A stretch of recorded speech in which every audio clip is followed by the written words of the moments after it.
राधे राधे दोस्तों।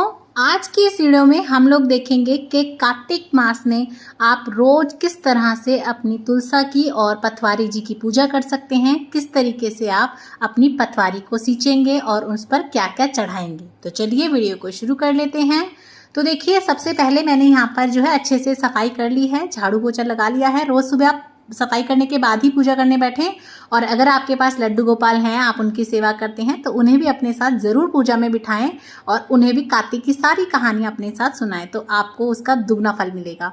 और ये देखिए, शालिग्राम भगवान जी और तुलसा जी और पथवारी माता को तो हमने पहले ही विराजमान करवा लिया था, एक दिन पहले ही। और इस तरीके से हमने अपना जो है पथवारी वगैरह अच्छे से सजा ली थी। तो अब अगले दिन, नेक्स्ट दिन, पूर्णमासी वाले दिन से हमें पूजा करनी होती है। तो देखिए, सबसे पहले हम इस तरीके से तुलसा माता को फूलों का हार चढ़ा देंगे। और इस तरीके से आप एक चुन्नी ले लीजिए। हम इस तरीके से एक चुन्नी चढ़ाएंगे तुलसा माता को। तो आप चुन्नी चढ़ा सकते हैं, और अगर चुन्नी ना हो तो आप कलावा भी चढ़ा सकते हैं। लेकिन एक छोटी सी चुन्नी तो आप ज़रूर चढ़ाएं, ज़्यादा बड़ी ना चढ़ाएं, नहीं तो वो ना तुलसा जी पूरी बंध जाती हैं और पनप नहीं पाती हैं। और हमने पथवारी माता को तो पहले से ही चुन्नी उड़ा रखी है, उनका श्रृंगार कर रखा है। तो इस तरीके से हमने इनको तैयार कर दिया है। और सबसे पहले हम अपना यहाँ पर दीपक प्रज्वलित कर लेंगे। तो हमने दीपक भी जोड़ लिया है। आप चाहें तो तुलसा जी में और पथवारी में अलग अलग दीपक भी लगा सकते हैं, लेकिन मैं एक ही लगाती हूँ। तो यहाँ मैंने धूप भी जला ली है, और एक हम सुबह दीपक लगाते हैं और एक शाम के समय, आपको एक दीपदान आपको शाम के समय भी करना है तुलसा जी के आगे। तो इस तरीके से आप धूप जला लीजिएगा, अपना दीपक प्रज्वलित कर लीजिएगा। और अब यहाँ पे हम एक लोटा जल ले लेंगे। हम अपनी पथवारी माता को सींचेंगे और हम अपनी तुलसा जी में भी जल चढ़ाएंगे। आप ध्यान रखिएगा, आप इतवार को और एकादशी वाले दिन तुलसा जी में जल ना चढ़ाएं। और सर्वप्रथम हम अपनी जो है दोनों तुलसा माता को और पथवारी माता को सींच लेंगे, और उसके बाद हम जो है पुष्प अर्पण करेंगे। तो यहाँ पर हम थोड़े से फूल अपनी पथवारी माता पे चढ़ाएंगे, शालिग्राम भगवान जी पे चढ़ाएंगे, लड्डू गोपाल को चढ़ाएंगे। अगर आपको फूल मिल जाते हैं तो बहुत अच्छी बात है, नहीं तो आप बिना फूल के भी जो है अपनी पूजा कर सकते हैं। और अगर आपको मिल जाए तो आप फूल जरूर से चढ़ाएं। उसके बाद हम भगवान जी को तिलक कर लेंगे। तो आप चंदन से या फिर हल्दी से लड्डू गोपाल को तिलक कीजिएगा, शालिग्राम भगवान जी को तिलक कीजिएगा, इस तरीके से। उसके बाद हम अपने तुलसा जी के गमले के ऊपर इस तरीके से स्वास्तिक काट लेंगे। अगर आपने पथवारी पे ना बनाया हो तो आप पथवारी माता पे भी स्वास्तिक काट लें, उन्हें टिक्की कर लें, सजा लें। अगर आप इस बार तुलसा माता का विवाह करना चाहते हैं तो आप उन्हें रोली ना चढ़ाएं, सिर्फ हल्दी का तिलक करें, क्योंकि वो फिर इस समय कुंवारी होंगी। लेकिन अगर आप नहीं कर रहे हैं विवाह तो आप रोली और हल्दी दोनों चढ़ा सकते हैं। उसके बाद आप अपनी पथवारी माता को भी तिलक कर लीजिएगा, हल्दी से, रोली से।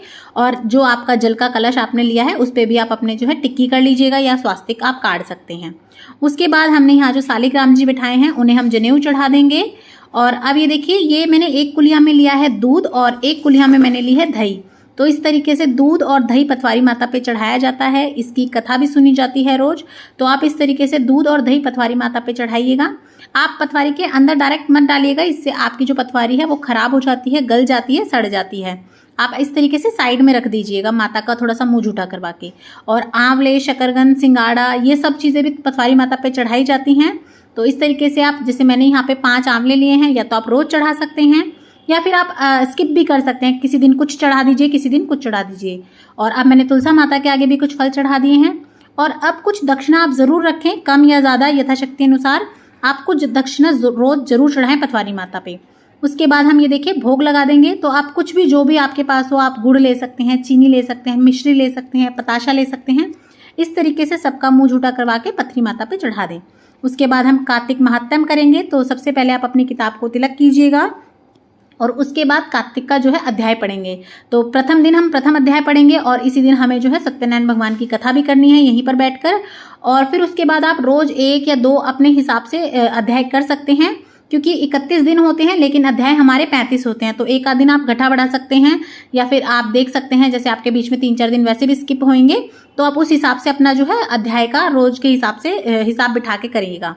और उसके बाद ये एक दूसरी किताब होती है, इसी में हमारी रोज की कहानियाँ होती हैं। तो एक तो हमें वार की कहानी कहनी होती है, जैसे मंगलवार को मंगलवार की, बुधवार को बुधवार की, सोमवार को सोमवार की, ये कहानी कहनी होती है। और उसके बाद हमारी रोज की 10-12 कहानियाँ होती हैं, जैसे कि देखिए, ये होगी गंगा जमुना की कहानी हो गई, लपसी तपसी की कहानी हो गई, और उसके बाद नगर बसेरा की कहानी होती है, तुलसा माता की कहानी होती है, और उसके बाद ये देखिए नितनेम की कहानी है, इस तरह से हमारी रोज की इल्ली घुनिया की कहानी काफ़ी सारी हो जाती हैं। उनका मैं एक अलग से वीडियो बना के डाल दूंगी चैनल पर, सारी कहानियों का एक, आप उसे भी देख सकते हैं। और फिर ये सारी कहानी कहने के बाद हमें तुलसा जी की आरती करनी होती है। यहीं पर तुलसा जी की आरती भी होती है इसी किताब में। पथवारी माता की कहानी वहानी हम रोज सारी कहानियां कहते हैं। 1 से 1.5 घंटा लग जाता है हमें इस सारी पूजा करने में, और उसके बाद हम इस तरीके से तुलसा माता की और पथवारी माता की आरती कर लेंगे। अगर आप इतनी सारी कहानियां नहीं कहना चाहते तो आप कोई भी 1 या 2 कहानी कह सकते हैं। तो आप इस तरीके से सारी आरती कह लीजिएगा, आप कहानियां कह लीजिएगा, और उसके बाद इस तरीके से धूप और दीप दिखाते हुए भगवान की आरती कर लीजिएगा। और उसके बाद हमें ये जो लोटे में जल है उसमें थोड़ा सा हमें यहाँ पर ये रोली और थोड़े से हम यहाँ पर इसमें कुछ भी मीठा, चीनी के दाने या पताशा या गुड़, आप कुछ भी डाल सकते हैं। तो देखिए कुछ भी मीठा आप ज़रूर डालें। इस तरीके से कुछ भी मीठा डालने के बाद हमें ये जो जल है हमारा वो हमें सूर्य देवता को अर्पण करना होता है। तो हम ये सूर्य देव को अर्पण करेंगे, और उससे पहले हमें यहीं पर जो है पथवारी माता की और तुलसा माता की फेरी लगानी होती है, यानी कि परिक्रमा करनी होती है। तो आप यहीं पर रोज की 1, 5, 7, 11 जितनी भी आपको मतलब सही रहे आप उतनी परिक्रमा रोज लगा सकते हैं। इस तरीके से आप परिक्रमा कर लीजिए। और इसके बाद थोड़ी सी दूर साइड में जाके आपको नगर बसेरा की भी परिक्रमा करनी होती है। तो वहाँ पे भी आप एक जगह पे खड़े होकर गोल गोल अपने आप घूम लीजिए, जैसे हम सूर्य को अर्घ देते हैं। इस तरीके से आप नगर बसेरा की परिक्रमा कर सकते हैं। और इसके बाद आप यहाँ पर हाथ जोड़ के क्षमा याचना कर लें कि अगर हमसे कोई भी पूजा में त्रुटि हुई हो तो भगवान उसे माफ़ कर दें। और इस तरीके से अब आपको सूर्य को अर्घ दे देना है, और अब आपकी जो है पूजा समाप्त होती है। और ये जो हमने यहाँ पे दही और दूध चढ़ाया था, जैसा कि मैंने आपको बताया, आप इसे डायरेक्ट मत चढ़ाइएगा अपनी पथवारी में। आप हल्का हल्का सा ना छींटा दे सकते हैं, या फिर थोड़ा थोड़ा सा जैसे दूध और दही में हल्का हल्का सा हाथ में लेके पथवारी माता का मुँह झूठा कर दीजिए, और उसके बाद हल्का सा छिड़क दीजिए। इतना आप कर सकते हैं। उसके बाद आपके घर में कोई भी जैसे मेड वगैरह आती हो या कोई आपको गरीब वगैरह कोई भी मिल जाए तो उनको आप ये दही और दूध दान कर दें। आप ये पैसे या तो रोज के किसी को दान कर सकते हैं, या फिर आप इकट्ठे एक बार में ही इनसे कुछ मंगा के मंदिर में प्रसाद बांट सकते हैं या दान कर सकते हैं। और ये जो फल हमने चढ़ाए हैं तुलसा माता के आगे, ये आप प्रसाद रूप में बांट सकते हैं, अपने घर के बच्चों वगैरह को भी दे सकते हैं। तो इस तरह से आप रोज हमारे कार्तिक माह में पूजा कर सकते हैं। आपको वीडियो कैसी लगी ज़रूर बताइएगा, और अगर अच्छी लगी हो तो लाइक, शेयर और सब्सक्राइब करना बिल्कुल ना भूलें। देखने के लिए बहुत बहुत धन्यवाद। राधे राधे।